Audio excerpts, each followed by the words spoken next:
म्हणतात.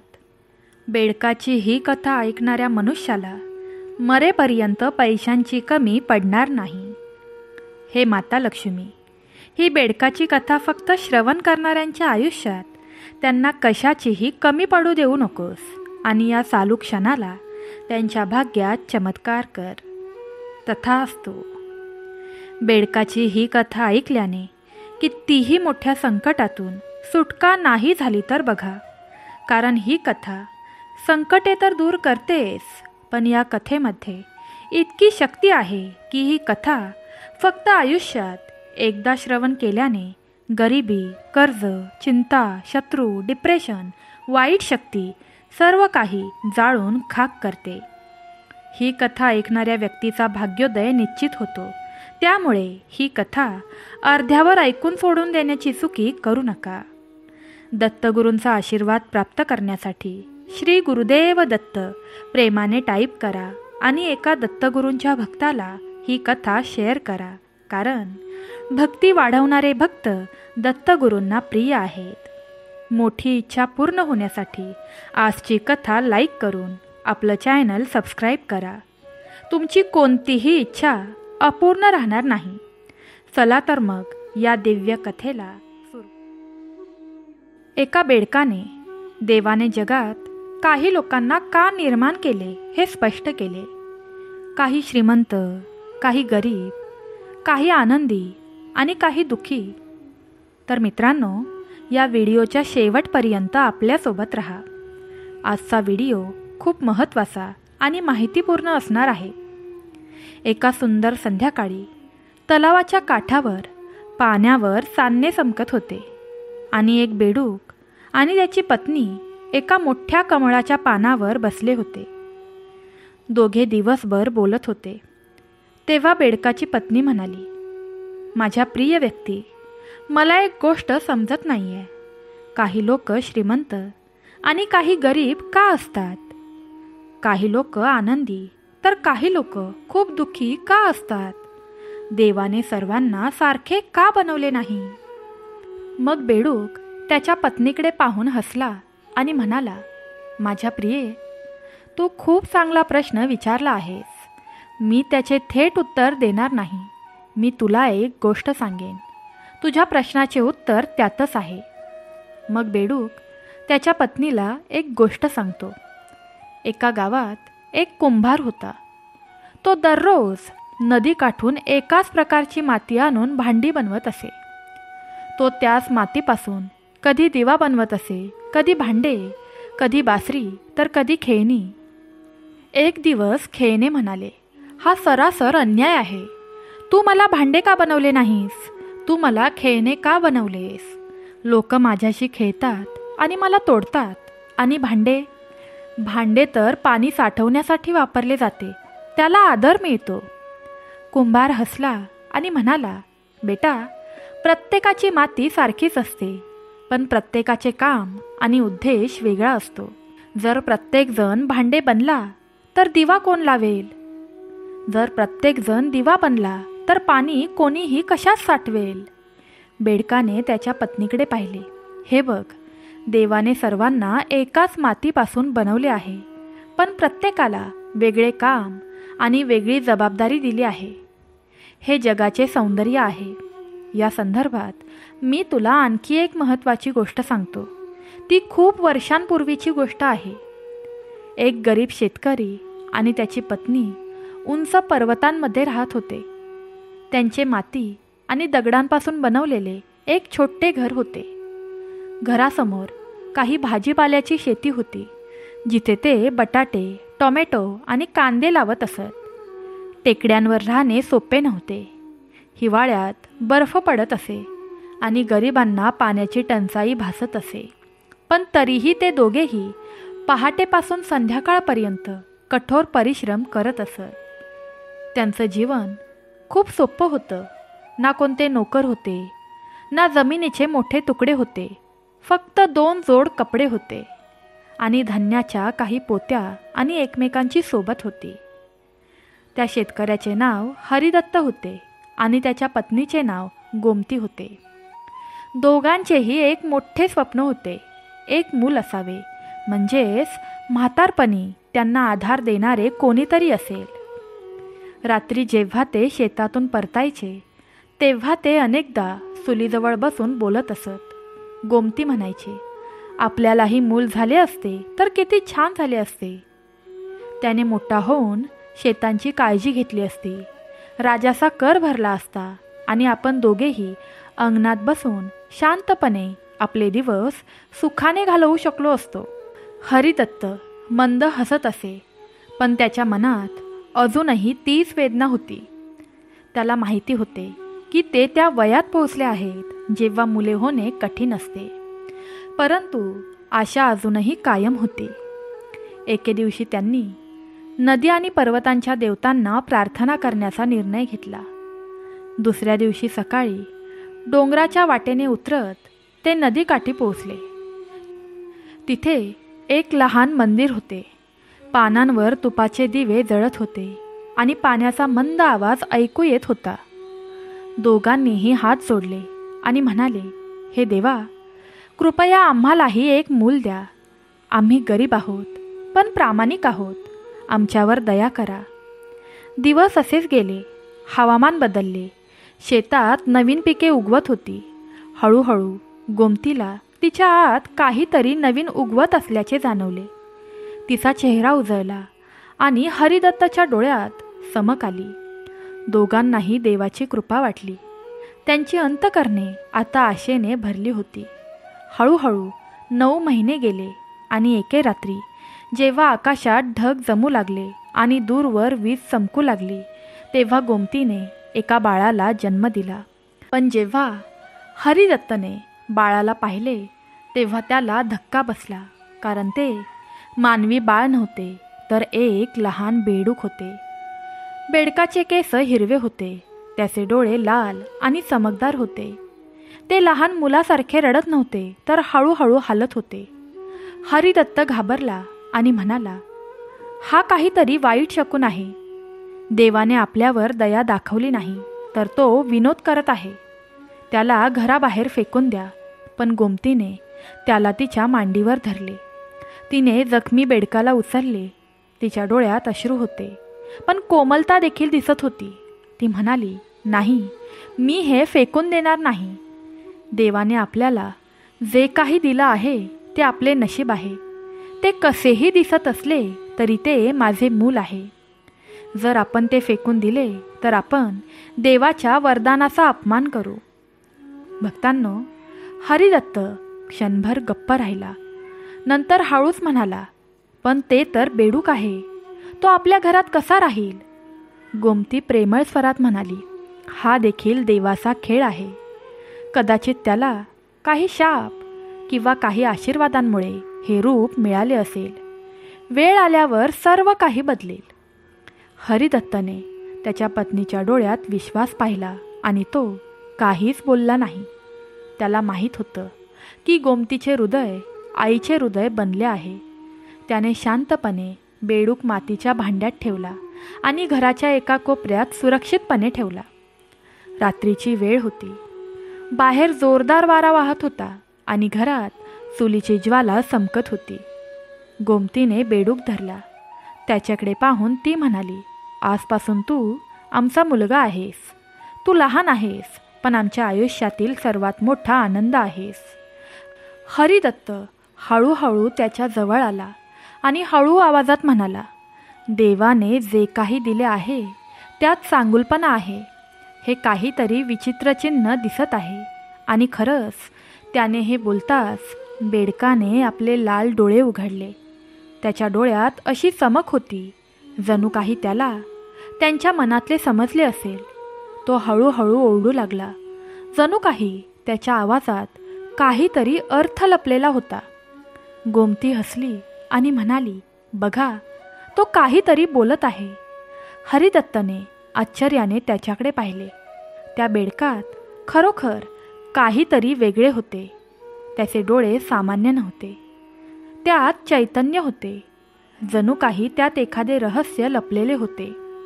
त्या रात्रीनंतर तो बेडूक त्यांच्या घराचा भाग बनला आणि दोघांनी त्याला मुलासारखे वाढवले. हळूहळू 3 वर्षे गेली.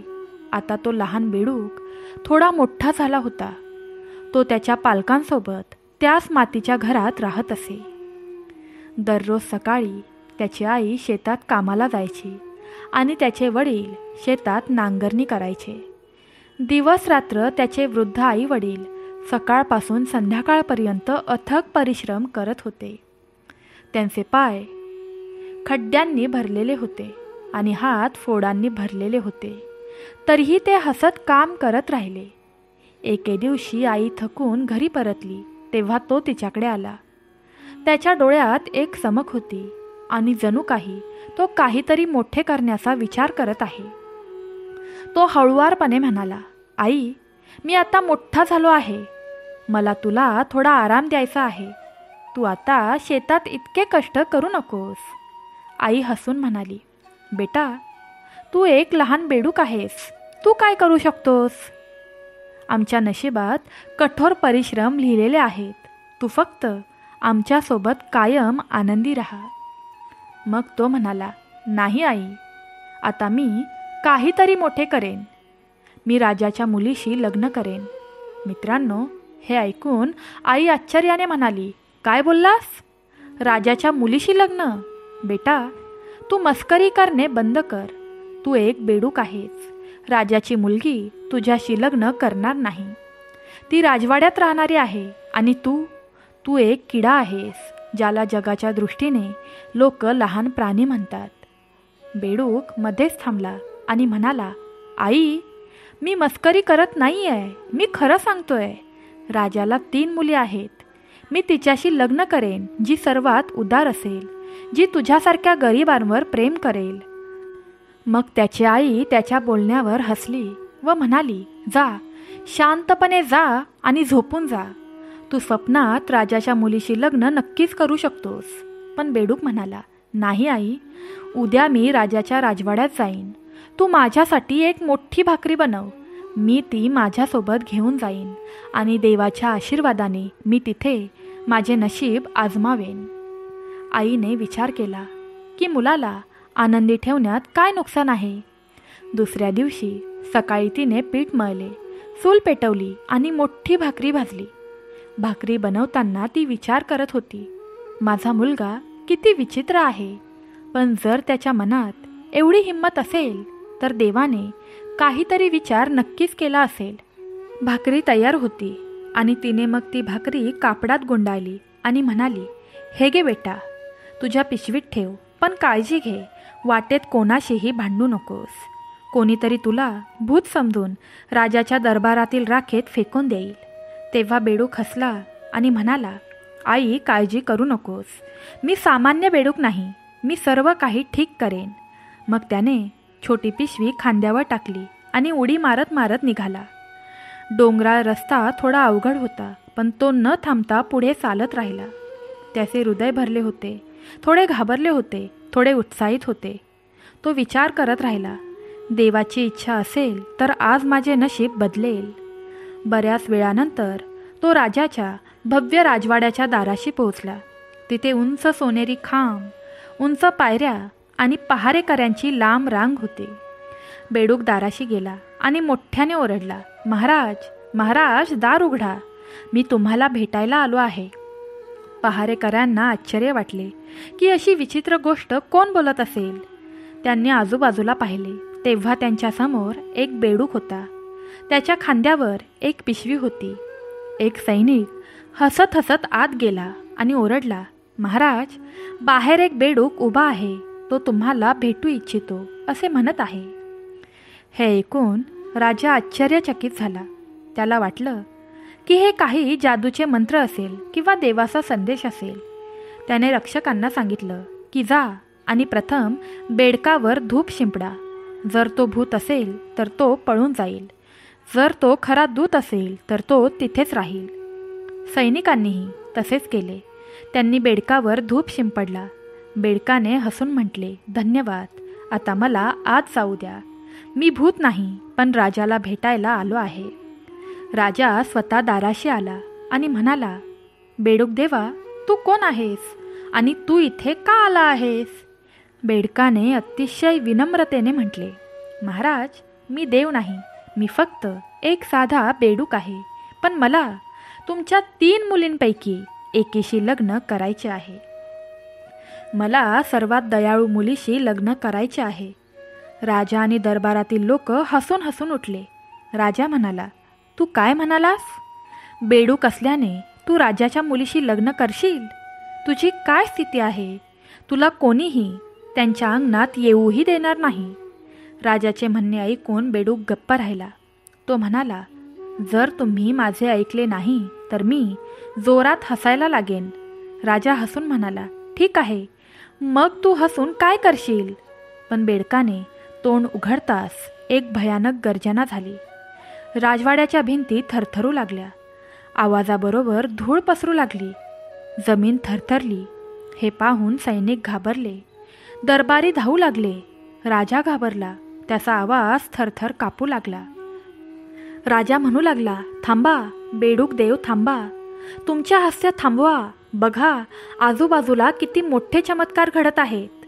मी हे मान्य केले आहे. मी माझ्या मुलीचे लग्न तुमच्याशी करेन.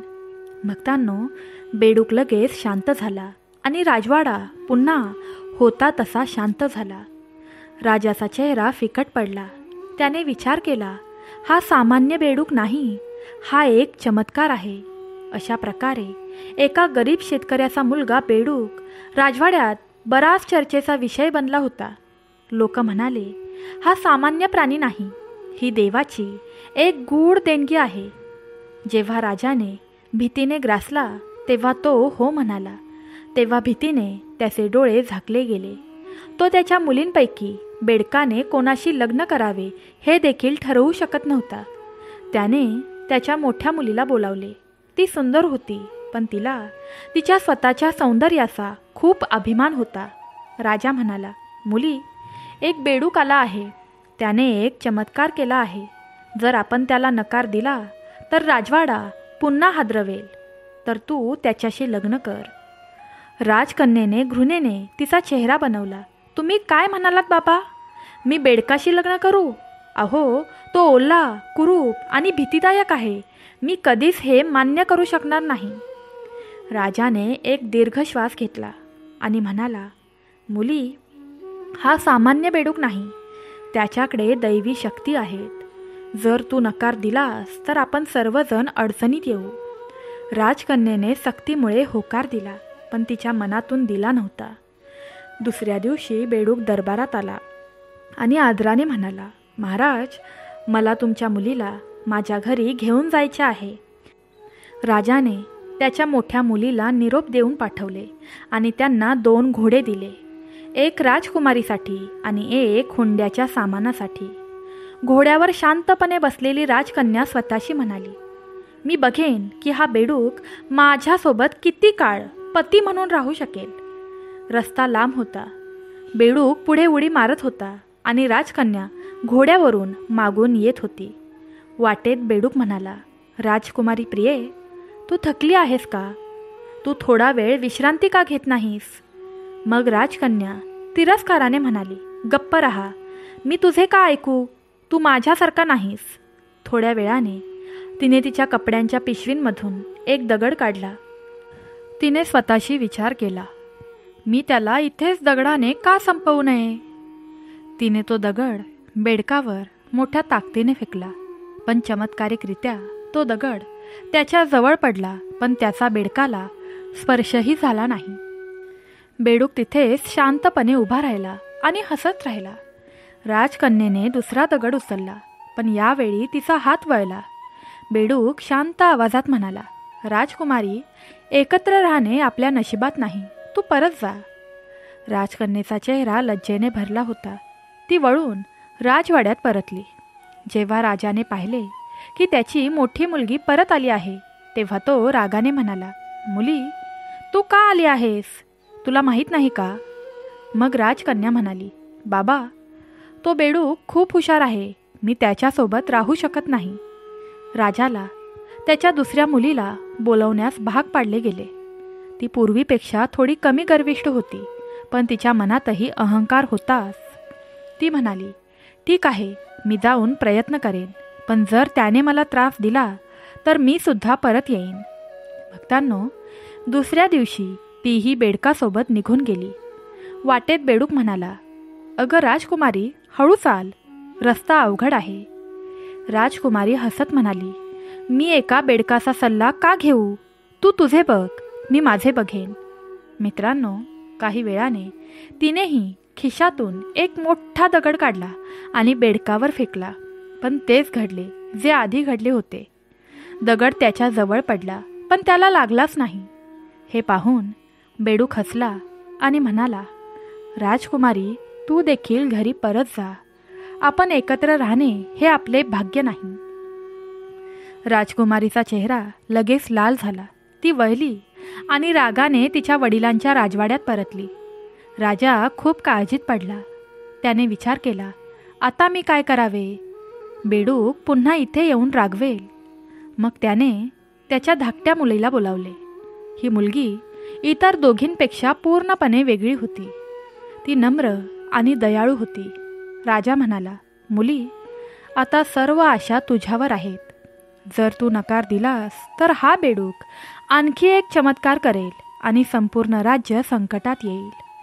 राजकन्येने तिच्या वडिलांचा हात धरला आणि म्हणाली, बाबा, जर हा बेडूक खरोखरच देवाची देणगी असेल तर मी त्याच्याशी लग्न करण्यास मागे पुढे पाहणार नाही.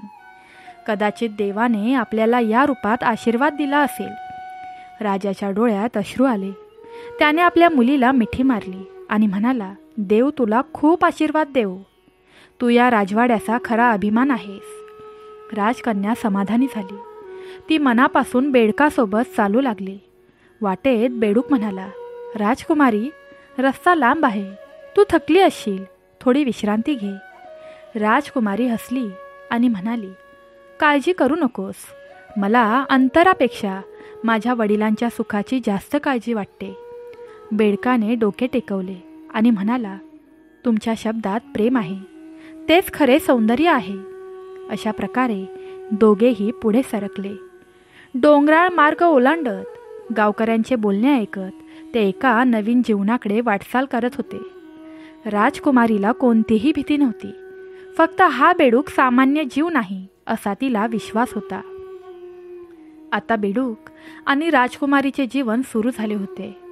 सुरुवातीला राजकुमारीला थोडे विचित्र वाटले, परंतु हळूहळू तिला समजले की हा बेडूक सामान्य जीव नाही. तो त्याच्या शब्दात बुद्धिमान होता, त्याच्या विचारांमध्ये खोलवर होता आणि मनाने खूप दयाळू होता. तो त्याच्या आईची खूप चांगली सेवा करत असे, शेतात काम करत असे आणि कधीही आपल्या पत्नीला त्रास देत नसे. हळूहळू ती त्यांच्या घरी स्थायिक झाली. राजकुमारी आनंदी राहू लागली. आता ती तिच्या सासूसोबत शेतात जायची, पाणी आणायची आणि चुलीवर जेवण देखील करायची.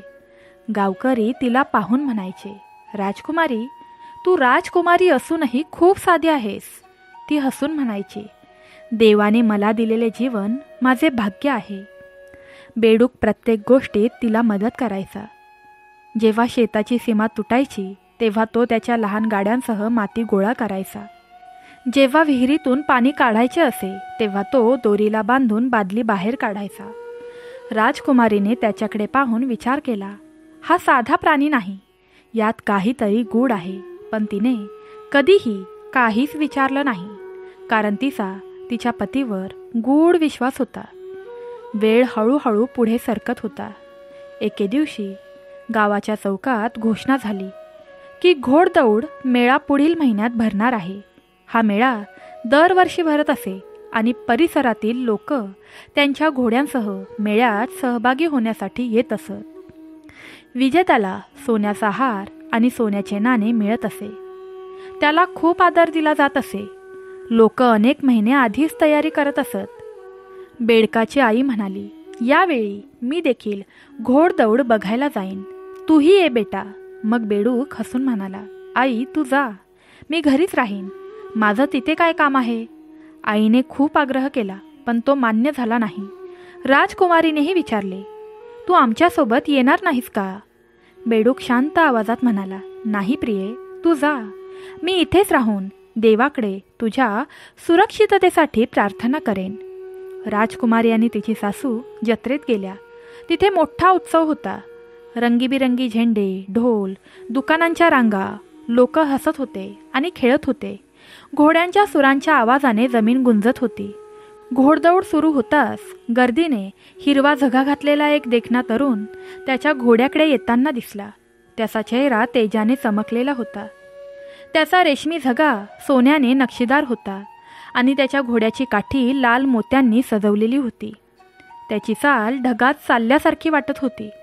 शर्यत सुरू झाली तेव्हा इतर स्वार त्याला मागे टाकण्यासाठी झटले, पण हा घोडेस्वार सहजतेने पुढे जात होता. लोकांना वाटलं की तो हरेल, पण थोड्या वेळाने तो वाऱ्यासारखा धावला. वाटेत त्याने त्याच्या घोड्याच्या उजव्या बाजूला चांदीची फुले तर डावीकडे सोन्याची फुले टाकली. गर्दीतील लोक त्यांना पकडू लागले आणि मुले आनंदाने उड्या मारू लागली आणि काही वेळातच ते प्रथम गंतव्यस्थानावर पोचले. लोकांनी टाळ्या वाजवायला सुरुवात केली. सर्वांनी त्यांचे कौतुक केले. काही जण म्हणाले, हा एक दैवी अस्तित्वाचा अवतार आहे. असे दिसते की कोणीतरी म्हणत होते, आम्ही इतका देखणा घोडेस्वार कधीच पाहिला नाही. प्रेक्षक मोहित झाले. मेळा संपला. जेव्हा राजकुमारी आणि तिची सासू घरी परतल्या तेव्हा त्यांना दिसले की बेडूक आधीच दारात हसत होता. जणू काही त्याला सर्व काही माहीत होते. राजकुमारीने विचारले, तुम्हाला कसे कळले की हिरवे कपडे घातलेला तरुण जिंकला आहे? बेडूक म्हणाला, मी वाऱ्याने मला बातमी आणली आणि मी हे ऐकले. आणि मग तो हसला. राजकुमारीला थोडे विचित्र वाटले, पण तिने काहीही सांगितले नाही. पुढच्या वर्षी पुन्हा तोच मेळा भरला. यावेळी तोच हिरवा घोडेस्वार आला, पूर्वीपेक्षाही सुंदर कपडे घातलेला. त्याने पुन्हा सोनेरी आणि चांदीच्या फुलांचा वर्षाव केला. 3 कबुतरांची शिकार केली आणि पुन्हा एकदा शर्यत जिंकली. गावकरी मंत्रमुग्ध झाले. राजकुमारी थोडी गोंधळली. हे कसे शक्य आहे? तोच तरुण प्रत्येक वेळी जिंकतो आणि माझ्या नवऱ्याला आधीच सर्व काही माहीत असतं. हे दोघे सारखेच असू शकतात का? भक्तांनो, 3ऱ्या वर्षी जेव्हा घोडदौडची वेळ आली तेव्हा राजकुमारी म्हणाली, आई, आज मला त्रास होत आहे. तुम्हीच जा, मी घरीच राहीन. तिची सासू म्हणाली, ठीक आहे बाळा, तू फक्त आराम कर. सासूबाई निघून गेल्यावर राजकुमारी हळूहळू उठली आणि घराच्या प्रत्येक कोपऱ्यात शोधू लागली. तिने भांडी काढली, पलंगाखाली पाहिले आणि शेवटी एका कोपऱ्यात ठेवलेली जुनी टोपली उचलली. टोपलीखाली तिला जे दिसले ते पाहून ती थक्क झाली. तिथे एका बेडकाची हिरवी कातडी पडली होती. तिने ती कातडी ओळखली. आता तिला समजले की तो सुंदर हिरवे वस्त्र घातलेला तरुण आणि तिचा बेडूक नवरा एकच प्राणी होते. ती आनंदाने रडू लागली. तिने विचार केला, माझा नवरा तर खूप देखणा आहे आणि तरीही मी त्याला ओळखले नाही. तो बेडकाची कातडी घालून का राहतो? इतका देखणा असूनही तो इतका साधा का राहतो? तिच्या आनंदात आणि उत्साहात विचार न करता तिने बेडकाची कातडी उचलली आणि ती पेटवली. बेडकाची कातडी जळून गेली आणि बाहेरून येणाऱ्या वाऱ्याच्या झुळकांसह खोलीत धुराची लाट पसरली. दार उघडले आणि तोच हिरवा घोडेस्वार आत आला. त्याचा चेहरा फिकट पडला. तो आश्चर्याने म्हणाला, तू काय केलेस? ही त्वचा माझे रक्षण होते. मी अजूनही पूर्णपणे मजबूत झालो नव्हतो. आता त्या त्वचेशिवाय मी जगू शकणार नाही. राजकुमारी थरथरत म्हणाली, मी हे केले जेणेकरून तू पुन्हा कधीही त्या कुरूप स्वरूपात राहणार नाहीस. मला माहीत नव्हते की हे तुला नुकसान करेल. मग तो तरुण म्हणाला, तुझा हेतू चांगला होता, पण तू अधीर होण्याची चूक केलीस. जर तू थोडी वाट पाहिली असती तर मी कायमचे या स्वरूपात राहू शकलो असतो. राजकुमारी रडू लागली. तो तिला शाप देऊ लागला, पण आता खूप वेळ झाला होता. तो देखणा तरुण हळूहळू कमकुवत होत गेला. त्याचा श्वास मंदावत गेला आणि त्याचे शब्द प्रतिध्वनित झाले. तू प्रेमात धावलीस आणि आता नशिबाचे चक्र फिरले आहे.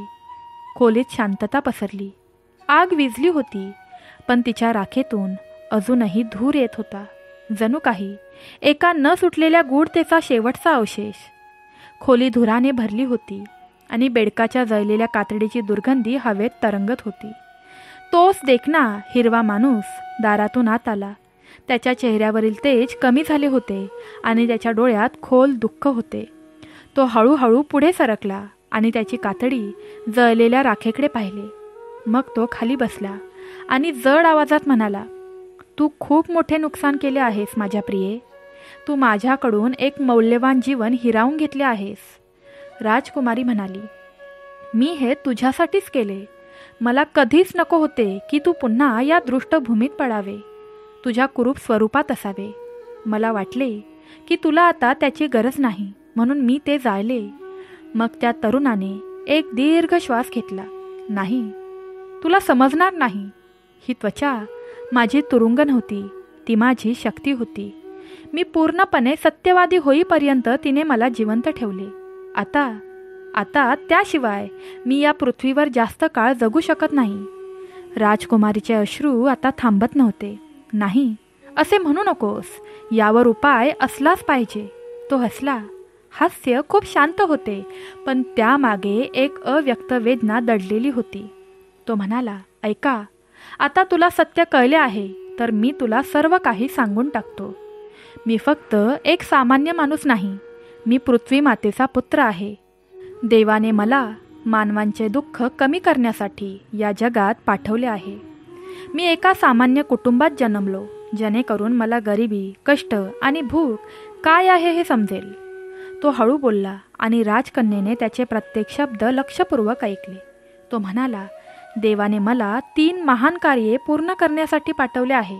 पहिले, या पृथ्वीवरील श्रीमंत आणि गरीब यांच्यातील भेद नष्ट करण्यासाठी. दुसरे, राजकर्त्यांनी लोकांवर अत्याचार करणे थांबवले पाहिजे यासाठी आणि सर्वांना समान अधिकार असले पाहिजेत यासाठीही. तिसरे, सर्वांना शहरांमध्ये प्रवेश मिळाला पाहिजे, जेणेकरून कोणीही इतरांपासून वेगळे राहू नये आणि प्रत्येकजण व्यापार करू शकेल आणि एकत्र राहू शकेल. राजकुमारीने विचारले, मग आता तू काय करशील? तो म्हणाला, आता काहीच नाही. माझ्याकडे वेळ नाही. जर तुला मला मदत करायची असेल तर एकच मार्ग आहे. माझ्या या 3 मागण्या पूर्ण करण्यासाठी देवाकडे जा आणि प्रार्थना कर. जर देवाला तुझी खरी भक्ती दिसली तर कदाचित मी जगू शकेन.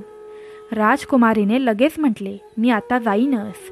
मी देवाच्या पाया पडून येईन आणि त्याच्याकडून हा आशीर्वाद घेतल्यानंतरच मी पुन्हा तुझ्याकडे येईन. तिने पटकन एक कपडा ओढला आणि ती दारातून बाहेर निघाली. तरुण कमकुवत आवाजात म्हणाला, ऐक, पश्चिमेला लाल ढगांमध्ये देवाचा राजवाडा आहे.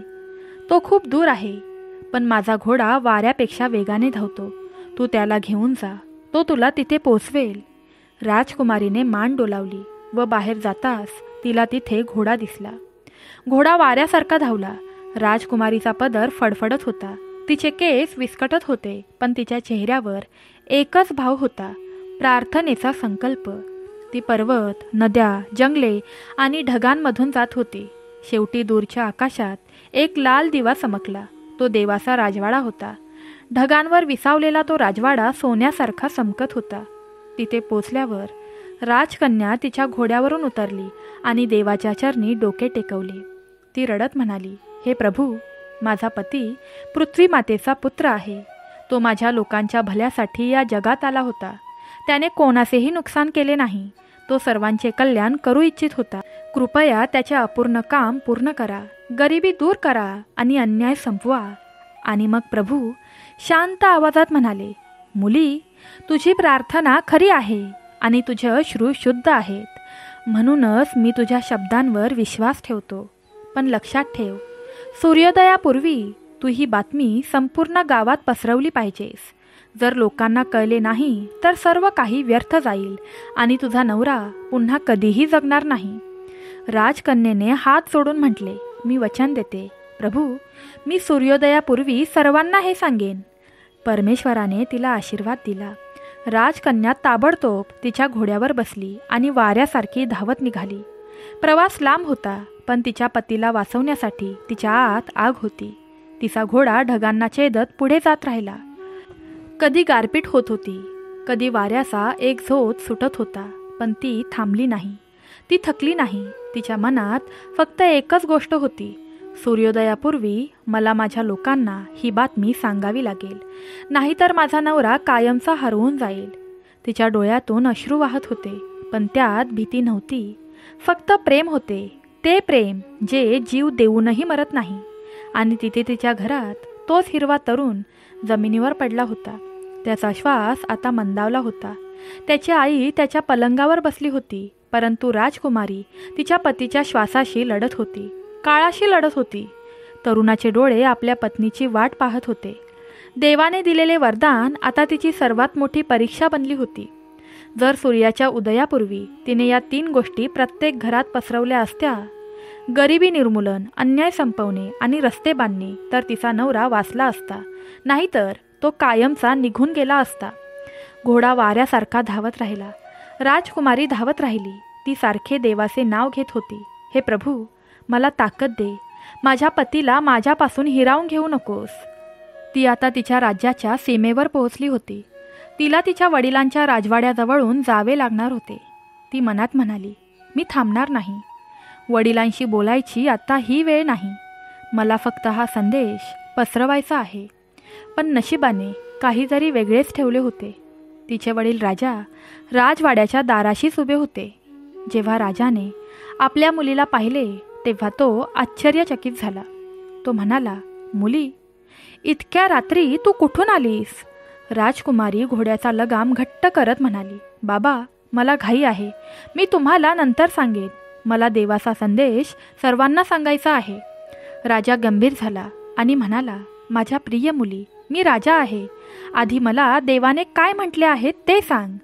राजकन्या रडत म्हणाली, देवाने म्हटले आहे की श्रीमंत आणि गरीब यांच्यातील फरक दूर केला पाहिजे. राजकर्त्यांनी सामान्य लोकांना त्रास देणे थांबवावे. प्रत्येक गाव आणि शहराला जोडणारे रस्ते बांधले पाहिजेत, जेणेकरून ते सर्व एकत्र राहू शकतील. राजाने तिचे डोके धरले आणि म्हटले, जर श्रीमंत आणि गरीब समान झाले तर मी राजा कसा राहू शकेन? माझा कारभार बंद होईल. देव असा संदेश देऊ शकत नाही. राजकुमारी म्हणाली, नाही बाबा, देवाने सांगितले आहे, जेव्हा या 3 गोष्टी पूर्ण होतील तेव्हाच जग समृद्ध होईल. कृपया मला जाऊ द्या. राजाने घोड्याचा लगाम धरला आणि म्हणाला, नाही मुली, मी तुला जाऊ देणार नाही. तुझ्या पतीच्या कामाने माझ्या राज्याचा पाया हलेल. राजकन्येने वर पाहिले. सूर्य उगवण्याच्या बेतात होता. ती तिच्या सर्व शक्तीने ओरडली, बाबा, मला सोडा, मला जावे लागेल. पण राजा म्हणाला, आधी माझ्या प्रश्नांची उत्तरे दे. जणू कोणीतरी राजकुमारीच्या हृदयाला आग लावली होती. ती रडत म्हणाली, तुम्हाला का समजत नाही? जर मी उशीर केला तर माझा नवरा मरेल आणि पृथ्वी त्याच्यासोबत रडेल. तिने घोड्याला जोरात चाबूक मारला आणि घोड्याने एका झटक्याने उडी मारली. राजाची पकड सुटली आणि तो परत पडला. आत्तापर्यंत अर्धा सूर्य उगवला होता. आकाश सोनेरी झाले होते. राजकुमारीचे हृदय धडधडत होते. फक्त काही घरे उरली होती. फक्त काही क्षण उरले होते. पण वेळ कोणाचीही वाट पाहत नाही. ती तिच्या घरी पोहोचली तेव्हा सूर्य पूर्णपणे उगवला होता. तिने दार उघडले. आत तिचा नवरा जमिनीवर पडला होता. त्याचा श्वास थांबला होता. तिची सासू अश्रू ढाळत होती आणि ती म्हणत होती, मुली, खूप उशीर झाला आहे, खूपच उशीर झाला आहे. राजकुमारीचे पाय गोठले. तिने तिच्या नवऱ्याचे डोके आपल्या मांडीवर ठेवले आणि जोरजोरात ओरडू लागली, जर तू इथे नसशील तर माझे आयुष्य व्यर्थ आहे. ते म्हणताच त्यास देवाने दया दाखवली. पृथ्वी कोसळली आणि राजकुमारी जिथे बसली होती तिच्यासोबत ती जागाही दगडाची मूर्ती बनली.